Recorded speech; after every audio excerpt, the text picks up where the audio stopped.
di kalaunan po yung mga 18 marites na yan, which is galing na din po, di ba? Kay Mike Defensor. Di kalaunan, mag-aawitan na po yan, magkakantahan na po yan, mga bossing. Ituturo na niyan kung sino yung mga nagpondo sa kanila. Mga susunod na mga siguro mga linggo o buwan, malapit na. Yun nga lang pong interview ni Banat Bay. Halatang halata na inililid para doon sa sagot Di ba? Doon sa mga press conference nila, tatanungin, ano ba tong ganitong ganyan? Magtuturo, ituturo. May mapapasubo kaya dyan sa 18 manyakol na yan, sabi ni Shiro Kansaki. Ay hindi ko alam. Mukhang hindi naman mambuburat, hindi naman mga mukhang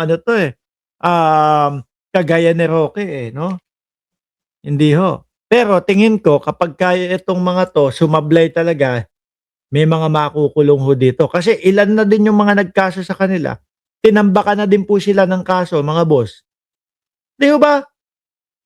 Tambak na yung mga kaso nila. Paano ba naman? Ang daming pagkakakitaan. Sa mga ganyan pa sumasama. Di ba?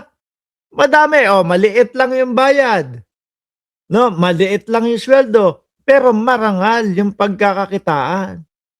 Ewan ko kung bakit mahilig yung mga kapwa natin Pilipino doon sa mga mabilis na pera. At yan po yung sinasabi kong yan. Ang pinagbasihan ko po ay galing kay dating Senador Antonio Trillanes. Tuloy. Kapalit noon, etc. So, konting eintahin na lang po at isa-isa nang bibigay ang mga yan. Paano yan mga DDS? Mawawala na naman. Dati Gutesa, ngayon 18 marites. Mawawala na din. Ngayon mga kababayan, sino muna tayo? Dito muna tayo sa debate. No? Debate ni Attorney Claire Castro ho, mga bossing. May paghamon din si Attorney Claire Castro sa Vice Presidente. Pakinggan niyo ho ito. Anytime, basta hamunin niya ako, okay lang sa atin. Up for a debate si Palace Press Officer Claire Castro laban kay Vice President Sara Duterte. Sandali. Tingin niyo ba maghahamon ng debate ang Vice Presidente? Lalo na sa mga kagaya nila Attorney Claire Castro? Parang malabo po, parang imposible ho mga kababayan. Bakit? Kung yung mga press conference na lang, yung mga interview na lang nila Banat Bay, gagalit pa ang Vice Presidente. Hindi naman kasama ito sa binigay niyong sa pinasa niyong question sa akin. Tapos debate pa. Di ba? Mukhang malabo. Malabong maghamon niyang si Vice Presidente. Sa kanyang personal vlog. Kay VP Sara? Mukhang ang hindi lalaban dito kay kay Lovely. Sa akin. Hindi. Sa mga nakikita nyo na lang po na mga sagot ng mga Vice Presidente. Sa tingin nyo po, at ako tingin ko, isa dito sa mga manonood maging makadebate ng Vice Presidente, tatalunin ng Vice Presidente. Kung si Allen Valencia ang lalaban sa Vice Presidente, tingin ko kayang-kaya Kung si Archie Beroya, si Dali Borocanay, tingin ko kayang-kaya nila ang Vice Presidente. Bakit ko po nasasabi ito? Dahil po doon sa mga nakikita natin, no? Na pagkilos mga sagot ng Vice Presidente. Di ba, Champi Tuti? Pa kaya? Anytime, basta hamunin niya ako, okay lang sa atin. Ayun. Game na game si Attorney Claire Castro. Pero kung ako mga kababayan, tatanungin niyo ako, kunyari nagkatuloy natuloy etong debate BP Sara at si Attorney Claire Castro. Ang dali lang po ng sagot kung sino pipiliin.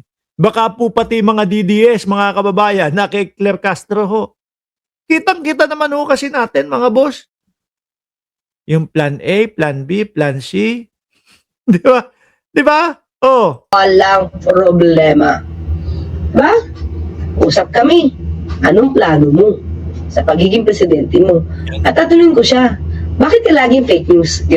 Naku po. Mabigat talagang bumanat si Atty. Claire Castro, no? Fake news ng Vice Presidente.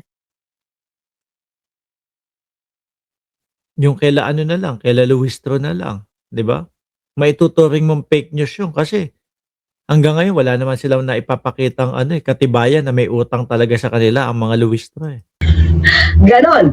Binitawan ito ni Yuse Castro sa gitna ng pahayag ng political commentator na si Lovely Granada na ayaw niya makipagdebate sa Duterte supporters dahil ang bise lang ang gusto niyang harapin. Pero kung kay Granada daw ay hindi sisipot ang bise, paano pa raw kaya kung siya ang makakatalo nito? Sa panayam ni Granada sa The Spokes ng Billionaire News Channel, nanindigan ito na hindi niya kailangan ng posisyon para debatihin ang bise dahil isa siyang Pilipinong pinagsisilbihan ni Vice Nagbabayad ng tax. President Sara Duterte. Are you ready? Let's say someone challenges to a debate. Are you willing to debate with the DDS? Sabi ni Transformer, interview nga lang, hindi makasagot si Sara, debate pa kaya? Oo, yung mga interview biruin nyo. Yung mga kapwa na niya, mga DDS ang nag-i-interview doon sa ano ba yun? Doon sa channel ni Buloyski. Nagagalit pa. Kesyo daw ho, mga kababayan, hindi naman ibinigay itong tanong na ito. Hindi nyo naman sinama itong itinatanong nyo sa akin na, di ba? Tingin ko, wala. Miski ho simpleng tao. Kapag ka nakipagdebate kay Vice Presidente, feeling ko yung simpleng tao mananalo ho, mga kababayan. Ngayon, alisin natin ho ito, mga bossing. No?